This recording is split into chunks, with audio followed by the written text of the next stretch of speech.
Okay, hello again. I'm on a roll. I've had some positive feedback, and it's terrible. Makes me want to make a video every day. I hope that is not a problem for everyone.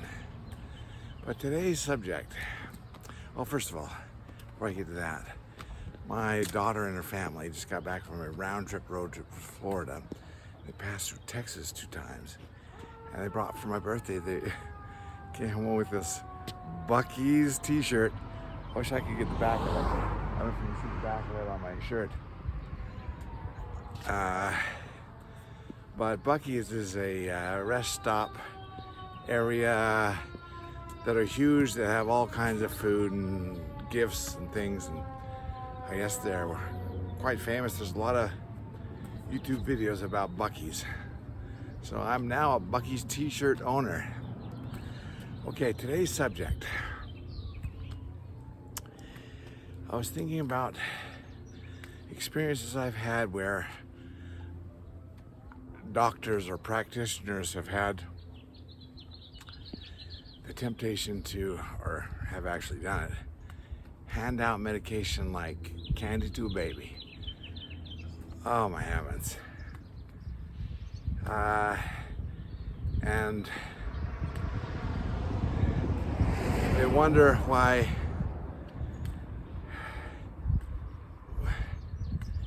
we don't bow down to their every whim and fancy. Okay, so back, it was back 20 or 30 years.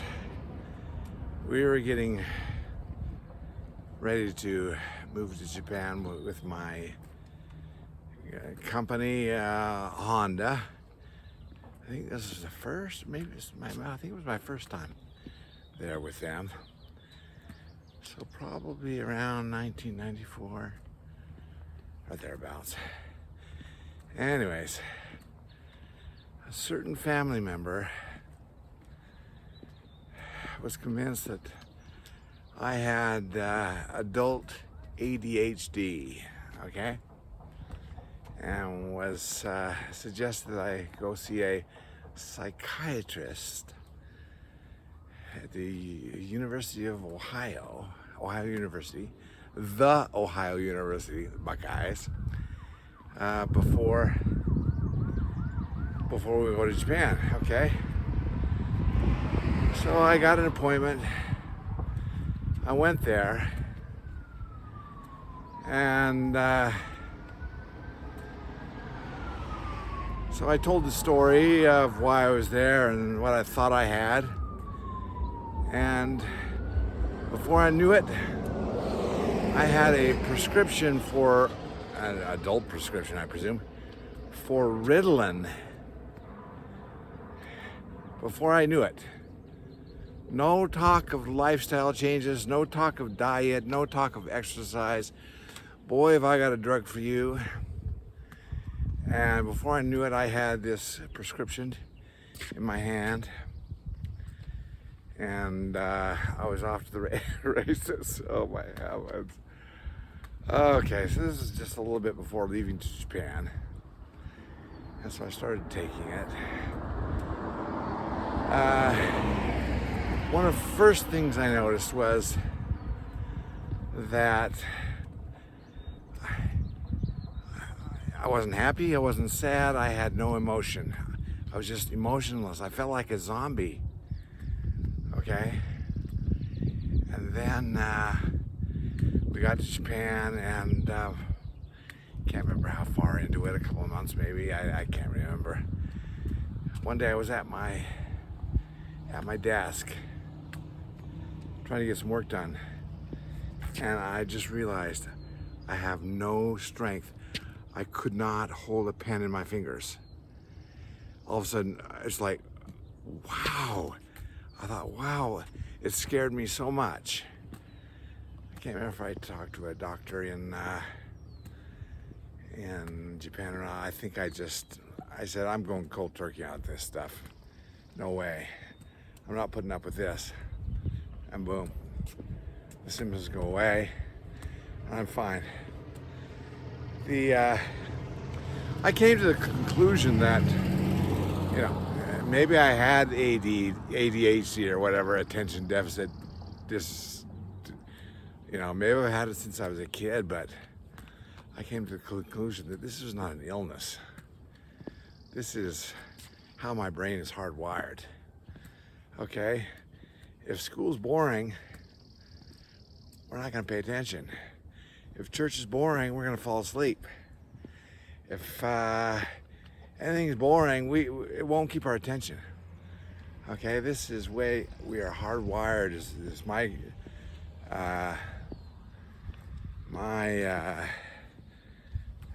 conclusion.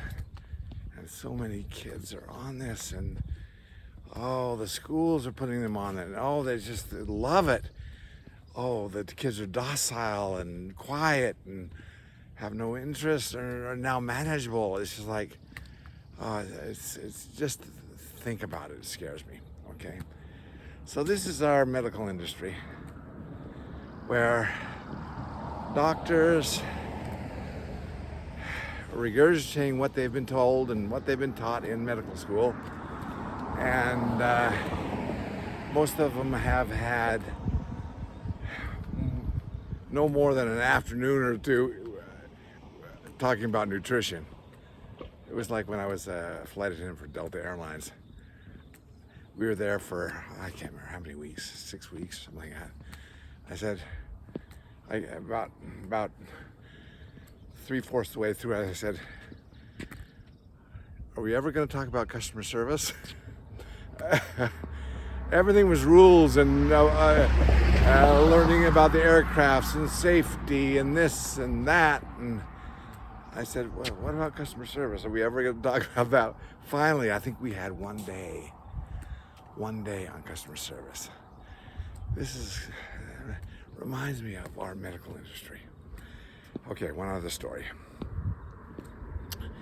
And I'll protect the innocent by not mentioning any names or sexes or age or whatever, but there was a certain member in our family who suffers from panic attacks, anxiety, this, that, and the other thing that was recommended to us. There's this great therapist in Bountiful. You've got to take this person to. Okay? And this person, I think, was a psychiatrist, so could give out prescriptions. All right? So we went into the office one day, me, my wife, and this person, and we started talking about what we're dealing with. And right out of the chute, no talk about lifestyle changes, exercise, diet, nothing of the sort. He said, boy, have I got the drug for you.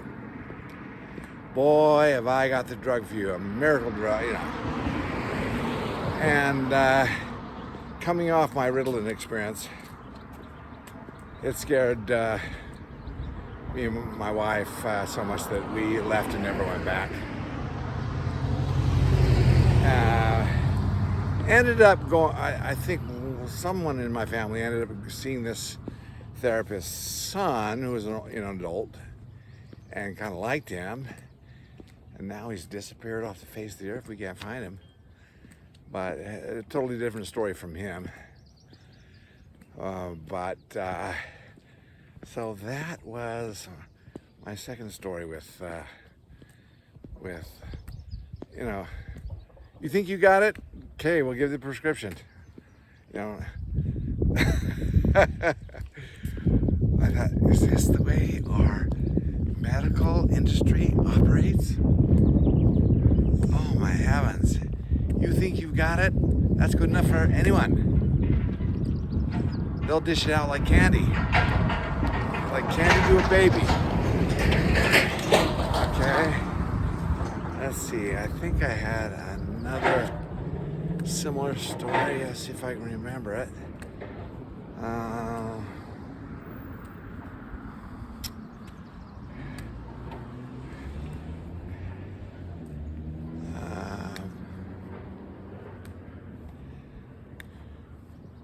Okay, I won't get specific on this. This is just a general observation about how things are changing and how I get the impression that we are all being pushed to be on medication. I think I've talked about my brother-in-law who just passed away a couple days ago on my birthday. Finally. He was so sad ever since my sister passed away, and wanted nothing more than to be with her again. But despite that fact, he had a laundry list of medication that he was on, and I feel like half or more of what he was experiencing every day in everyday life was a side effect of medication. But it struck me as strange that although he's ready to die, he trusts every word that the doctor says. And boy, if the doctor says take one of these, he's got it. Two, I'm over it. And that the side effects of these drugs were so obvious. So that was one thing. And then, oh yeah, when I was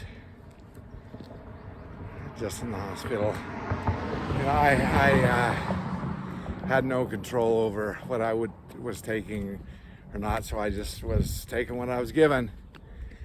And the list of side effects were about the length of my arm.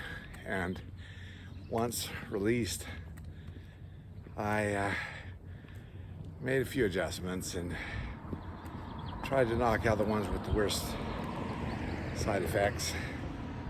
And so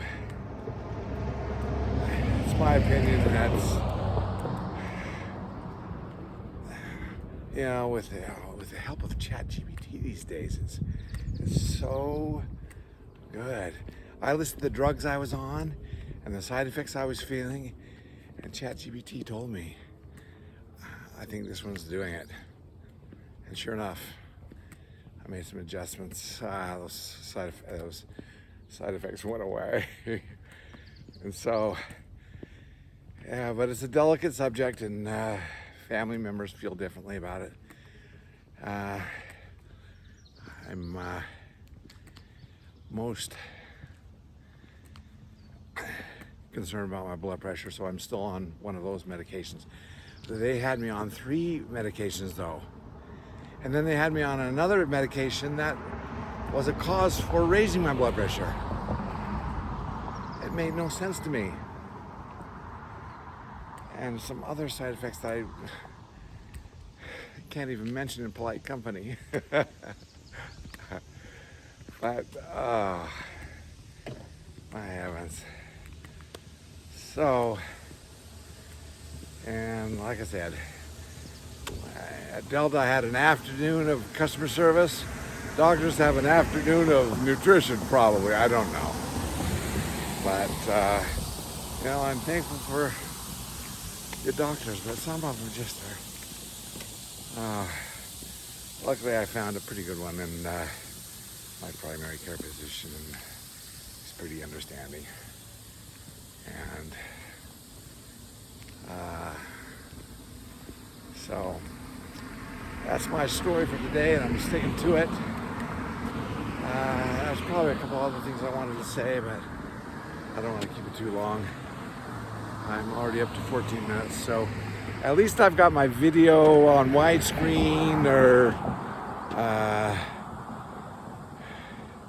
and I don't think I dropped my selfie stick, which would change the screen, so hopefully you'll get a good view. But anyways, that's my story for today. I hope you get something out of it. I'd like to hear your stories. If you have any similar stories of medicine being given out like candy and the symptoms, just no.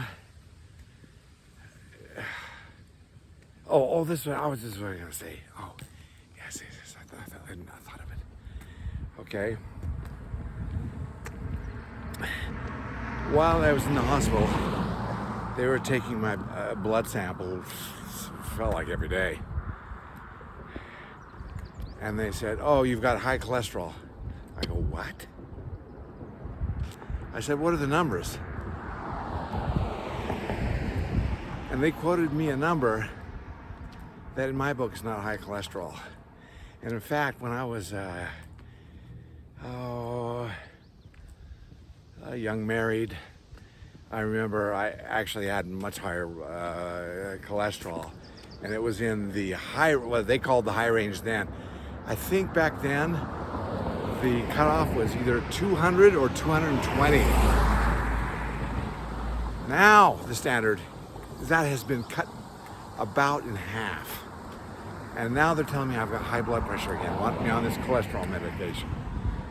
I said, "Oh, hell with that." It is so strange. And then the same thing with blood pressure. What's high blood pressure? They keep lowering the standards, pushing people to medication. And then I happened to consult ChatGPT on one of these subjects, and it recognized that. Oh, it said, I just love this. It said, in Japan, there are doctors who think that, or many doctors think that, as you age, blood pressure necessarily, not skyrocket, it raises. Therefore, they said, for an older person like me, the sweet spot for blood pressure might be 30 or 40 points above what the US standard is now. Oh, they're pushing us all to be on blood pressure medication. That's my opinion. And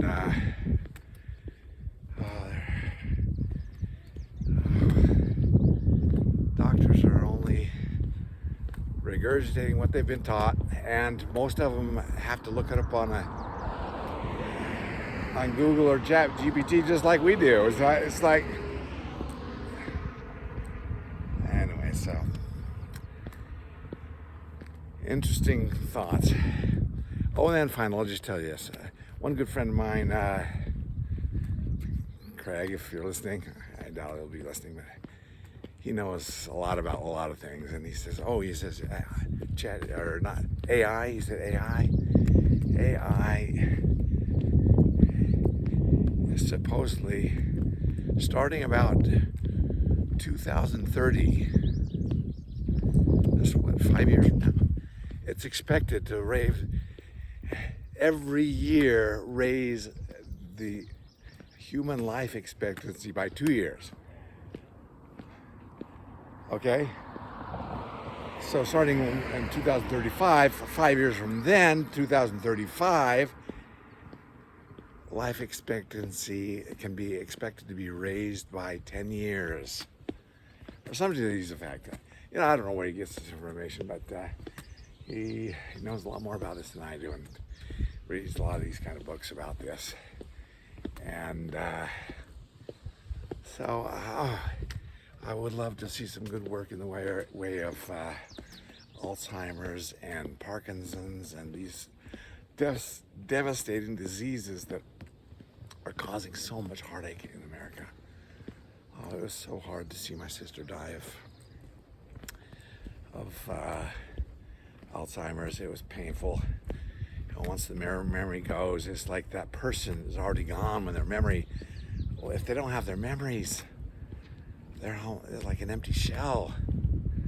So anyways, that's my story, and I'm sticking with it, and I hope you found this interesting. There's nothing worse, there's no worse insult that you can give me than say you're boring, Mark. So hopefully I wasn't that.